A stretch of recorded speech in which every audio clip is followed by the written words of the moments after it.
picchiata dal padre perché non vuole sposarsi, vittima una 14enne, finita in pronto soccorso, denunciato per maltrattamenti un 47enne pakistano.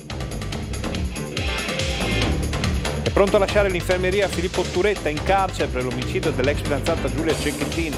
Pochi i detenuti disposti a condividere con lui la cella. Mancano ancora all'appello 4 dei baby vandali che la notte di Capodanno hanno semidistrutto i bagni della stazione di Piombino Dese. Lunedì le convocazioni dei carabinieri. Simbolica consegna di cartone a Bus Italia. Il sindacato Cobas chiede che i fondi del PNRR vengano distribuiti anche agli autisti. Primo giorno di saldi in tutto il Veneto, coinvolte, secondo gli studi di Confcommercio, 260.000 famiglie padovane, stime in crescita del 7% rispetto al 2023. Non si ferma la protesta contro il rincaro dei parcheggi dal 1 febbraio. La capogruppo della Lega Eleonora Mosco dice: chiederemo una commissione urgente sul piano del traffico.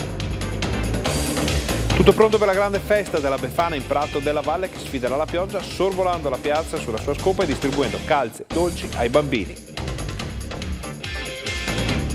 Buongiorno e benvenuti al TG di Telenord Est. Apriamo questa edizione con la cronaca, una notizia di cui vi abbiamo dato le prime informazioni nella serata di ieri, ovvero una 14enne finita in ospedale picchiata, pare, dal padre perché non voleva sposarsi.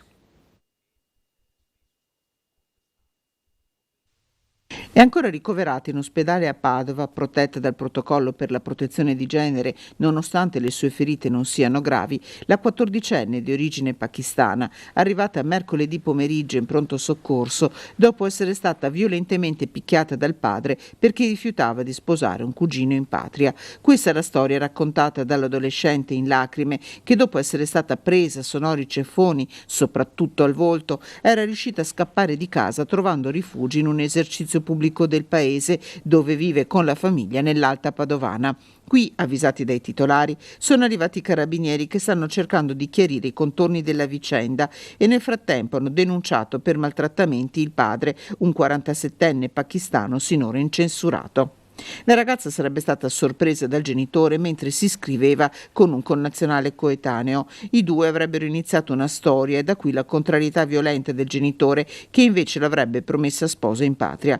Un rapporto alla procura per maltrattamenti in famiglia è stato inviato anche dai carabinieri che hanno raccolto le dichiarazioni spontanee della vittima. La ricostruzione sarà poi da confermare in sede di audizione protetta.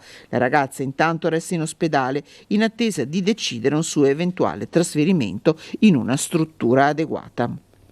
Restiamo nella pagina della cronaca perché è in programma un trasferimento di cella per Filippo Turetta, ma ci sono dei problemi. Dopo 50 giorni trascorsi nel carcere di Montorio Veronese con l'accusa di aver ucciso Giulia Cecchettin, è in programma un trasferimento per Filippo Turetta, il 22enne di Torreglia. Il giovane dovrebbe passare da una cella dell'infermeria, dove si trova dal momento in cui è stato trasferito in Italia dopo l'arresto in Germania, a un'altra della cosiddetta terza sezione. I tempi non sono certi perché sembra, da quel che trapela dal carcere, che ben pochi detenuti, forse solo 2, sarebbero disposti a condividere la cella con Turetta. Nei prossimi giorni è in programma la visita nel carcere veronese del sottosegretario padovano alla giustizia Andrea Ostellari, il quale affronterà i vari problemi all'ordine del giorno al di là del caso Turetta, ovvero il sovraffollamento, la riqualificazione della struttura e la piaga dei suicidi e dei tentati suicidi, un fenomeno che riguarda però tutte le carceri italiane e non solo Montorio. Secondo una stima dell'associazione Sbarre di Zucchero, infatti, i detenuti che si sono tolti la vita sarebbero stati ben 68 nel corso del 2023. Arrivano aggiornamenti anche sulla vicenda dei baby vandali che hanno semidistrutto la stazione di Piombino Dese. Il tempo sta per scadere per i 4 baby vandali che ancora non si sono presentati dal sindaco di Piombino Dese Cesare Mason. Erano in 10 la notte di Capodanno nei bagni della stazione ferroviaria a festeggiare semidistruggendoli. Sanitari rotti, porte divelte, petardi fatti esplodere dentro e fuori. I danni sono stimati sui 20.000 euro e questi soldi il sindaco Cesare Mason a più riprese ha detto che non intende farli pagare ai cittadini di Piombino. Per questo questo ha lanciato anche dai nostri microfoni un appello ai giovanissimi a presentarsi in comune, altrimenti sarebbe scattata la denuncia penale, perché ai carabinieri sono state consegnate le immagini riprese dalle telecamere di videosorveglianza che hanno registrato tutti i volti dei giovanissimi coinvolti. 6 hanno raccolto l'appello, 4 mancano. Se entro domenica non si presenteranno, i guai rischiano di essere seri. I giovanissimi sono stati identificati e da lunedì partiranno le convocazioni dei carabinieri. Ancora cronaca con i risultati del blitz antidroga condotto a Padova. Arresti, denunce ed espulsioni nel bilancio dell'attività delle ultime ore degli agenti in borghese della squadra mobile padovana. I poliziotti sono intervenuti nel parcheggio interrato di un centro commerciale, individuando un 41enne tunisino che vendeva cocaina a un 58enne di Rubano e che aveva in tasca altre dosi. Arrestato, al 41enne è stato notificato il rigetto dell'istanza di rilascio del permesso di soggiorno e il divieto di dimora in provincia di Padova. Arrestato anche un 27enne tunisino a Cadoneghe dopo la segnalazione di spaccio in un parcheggio tra le case. Perquisito anche l'appartamento dove vive insieme a una donna padovana e a 2 stranieri irregolari, sono state trovate 8 dosi di cocaina. L'uomo era già stato rimpatriato nel 2020 e quindi ora è stato arrestato anche per essere rientrato illegalmente in Italia. E così il giovane è stato nuovamente espulso e accompagnato al centro per il rimpatrio di Gorizia. Infine i poliziotti hanno poi denunciato, questa volta a Padova, altri 2 pusher stranieri, un 47enne tunisino controllato in galleria Borromeo e sorpreso in possesso di 6 dosi di cocaina e di hashish, e un giovane 23enne, anche lui dichiaratosi tunisino, trovato in possesso di 8 dosi di cocaina a Ponte Vigo d'Arzere. Profonda commozione in tutto il Veneto, dove è arrivata ieri la notizia della morte del giornalista Andrea Moretto. La camera mortuaria sarà allestita domenica in via Turazza dalle 14.30 alle 18. Il funerale sarà celebrato a Padova lunedì mattina alle 10.30 nella chiesa di San Bartolomeo a Montà. Andrea Moretto, 51 anni, si trovava a Lecce quando è stato colpito da un malore. Ricoverato il giorno di Santo Stefano, si è spento ieri per l'aggravarsi improvviso delle sue condizioni. Caporedattore del CG di Padova di Telenuovo, lascia la moglie Stefania e il figlio Dario. Cambiamo decisamente argomento, andiamo a vedere perché è stato portato del carbone nella calza di Bussitalia. Giudizio severo sul 2023 di Bussitalia da parte del sindacato ADL Cobas, e così è inevitabile che per l'Epifania arrivi ai dirigenti dell'azienda municipalizzata padovana una calza piena di carbone. Le accuse sono di servizi insufficienti per i cittadini, di un bilancio economico negativo, di corse mancate, di troppe dimissioni dei lavoratori e di carenza di personale. Riteniamo che anche per Bussitalia sia giusto oggi avere una calza della Befana, soltanto che la calza della Befana di Bussitalia è una calza piena di carbone, perché dopo tutto questo tempo abbiamo verificato che il servizio di Bussitalia continua a essere carente, la gente continua a non essere contenta di quello che viene dato come servizio, i lavoratori continuano ad andarsene perché Bussitalia non riesce a garantire uno stipendio decente, e quindi riteniamo che il carbone sia la giusta ricompensa. Carbone meritato? Carbone meritato, assolutamente sì, perché noi abbiamo visto che poche settimane fa in fretta e furia hanno siglato un accordo per un premio produzione di 250 euro. Un premio produzione che i Cobas ritengono inadeguato. Pochi giorni dopo, sottolineano, sono arrivati i fondi del PNRR per risanare il bilancio e acquistare autobus elettrici. Una parte di quei soldi dovrebbe essere utilizzato per premiare i dipendenti, in particolare gli autisti. Noi pensiamo che quel patrimonio che è arrivato, quelle somme consistenti, andrebbero ridistribuite anche con chi lavora, chi tutti i giorni porta i passeggeri a destinazione. Soldi che dovrebbero essere distribuiti con criteri precisi. E venga dato a tutti e non solo a chi ha avuto la fortuna di non ammalarsi, chi ha avuto la fortuna di prendere contestazioni e via dicendo. E così per il 2024 i Cobas chiedono relazioni sindacali positive con l'azienda, una migliore organizzazione dei turni di lavoro, stipendi adeguati, mezzi affidabili e sicuri e risposte ai bisogni dei cittadini. Apriamo la pagina della politica perché si è parlato di autonomia nella conferenza stampa della Premier. Credo che a uno Stato forte debbano corrispondere autonomie forti e il meccanismo si tiene così. Dopodiché non credo nelle sperequazioni, diciamo, tra nord e sud. L'autonomia non si applica nel senso che, racconta qualcuno, tolgo a una regione per dare a un'altra regione. L'autonomia stabilisce il principio che se tu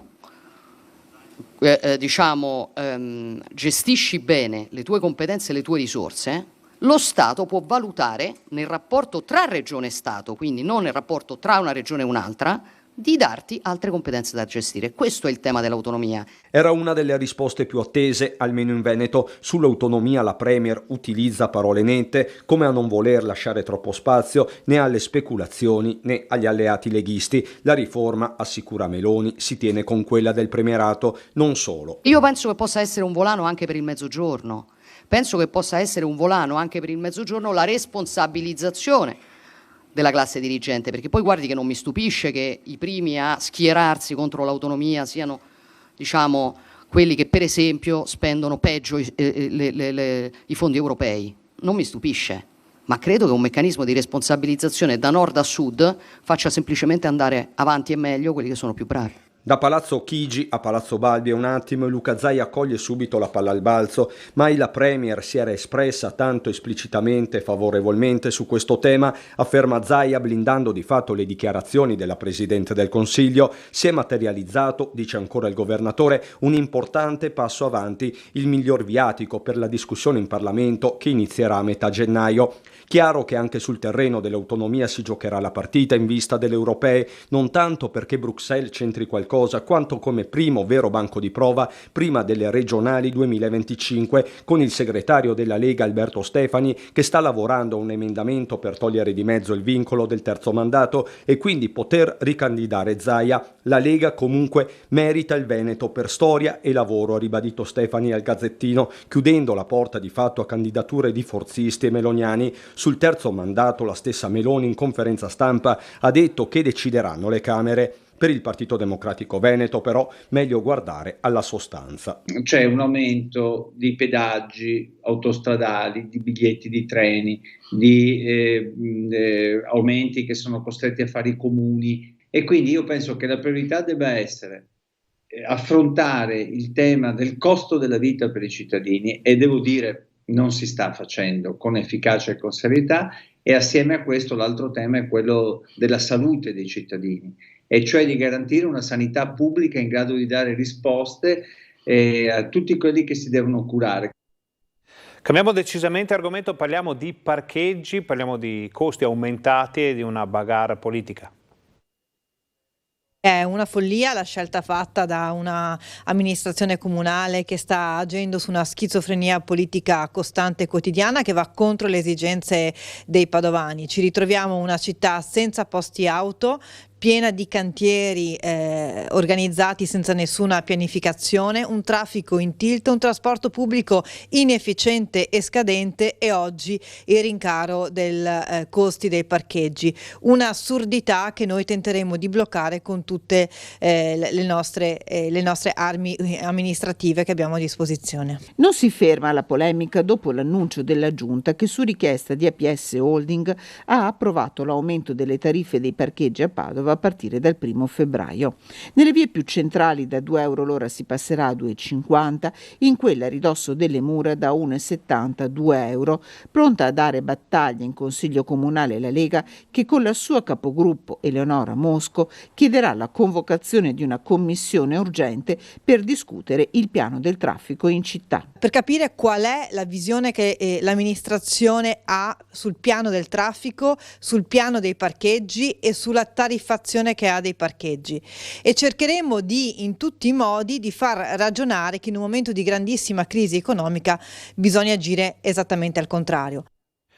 È polemica anche sul futuro del superbonus. Imprese inascoltate dal governo è la critica mossa da Confartigianato delusa dal decreto salva spese che mette a rischio solo in provincia di Padova la sopravvivenza di 11.000 aziende edili. Non ci lasciano neanche, ben sperare per le nostre imprese e anche per i lavori che sono stati iniziati e non sappiamo come andranno a finire. Perché chiaramente sono stati impegni che si sono presi e che poi, come ormai ci stiamo abituando, le regole cambiano sempre più spesso in corso d'opera non c'è mai una riforma che sia veramente strutturale, che si possa considerare stabile. In provincia di Padova sono 400 i condomini che attendono di essere terminati, soldi che mancano ai cittadini, soldi che mancano alle imprese. La cosa veramente che ci preoccupa e la quale, se non si provvede anche a breve, rischiamo veramente una catastrofe anche finanziaria, sono i crediti che sono incagliati. Serviva una proroga di 3 mesi per il completamento almeno dei lavori avviati per il bonus 110. Questo avevano chiesto le imprese, conclude Dallaglio.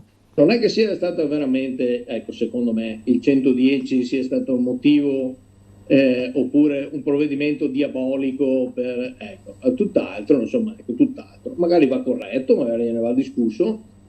Ma noi che siamo considerati corpi intermedi, e io parlo prima per Confartigianato, credo che avremmo dovuto avere una maggiore considerazione da parte del governo.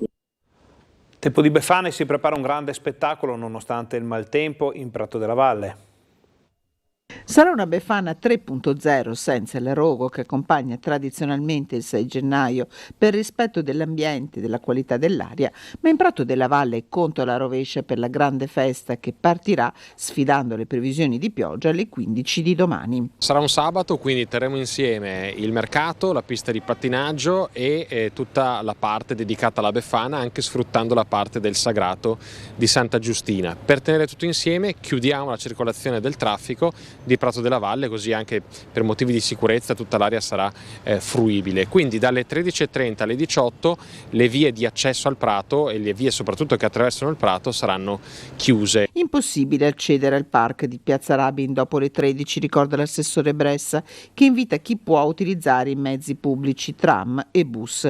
Il tempo incerto frena l'arrivo in Prato della grande marionetta di cartapesta che aveva fatto la gioia dei più piccoli un anno fa. Per il resto tutto sarà come da programma. Il momento più atteso sarà nel corso della festa, nel pomeriggio, che inizierà alle 15 e si concluderà alle 17. Circa a metà arriveranno i vigili del fuoco, che sono molto attesi soprattutto dai bambini, con uno spettacolo inedito che farà volteggiare in aria la Befana, ma non aggiungo dettagli perché voglio lasciare la sorpresa. Prato della Valle resterà cornice degli eventi di piazza per la città. E i grandi eventi che richiamano migliaia di persone hanno questa come sede naturale, è una sede a cui abbiamo affiancato anche quella di Piazza Insurrezione solo per l'evento più raccolto di Capodanno con il concerto musicale, evento invernale che quindi ha delle caratteristiche diverse, però la fortuna di Padova è di avere piazze importanti a partire proprio dal Prato, che sono il luogo ideale per fare grandi raduni con le persone.